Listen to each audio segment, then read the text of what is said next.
it's interesting when you talked about your past career, I and the reliance you placed on the reinsurance brokers to prepare a lot of the submission exhibits from all the raw materials almost that you'd been able to source from the many different operating entities around the world. I think that model worked for a long time, but in part because of the demands that have continued to ramp up over time. Now it seems to be almost all that reinsurance brokers do,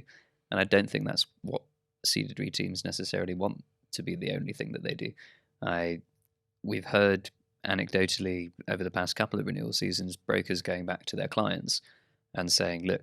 this data prep is going to take us so long that we don't think we've really got time to play around with any alternative structures. It's kind of as expiring because that's what the markets are used to. They're only going to have a week or two to look at it anyway. We're not at the top of their pile necessarily, so they're not going to make a special effort to pick through all of our data and try out something that they can't compare to last year. And what I really hope we can get to is a market where we get back to a partnership spirit where the data's already done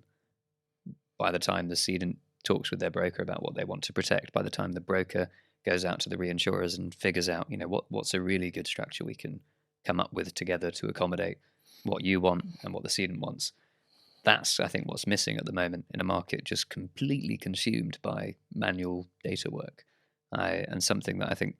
we need to kind of help out in helping people to understand that getting software into their organizations to do that data work for them is a lot easier than they might think.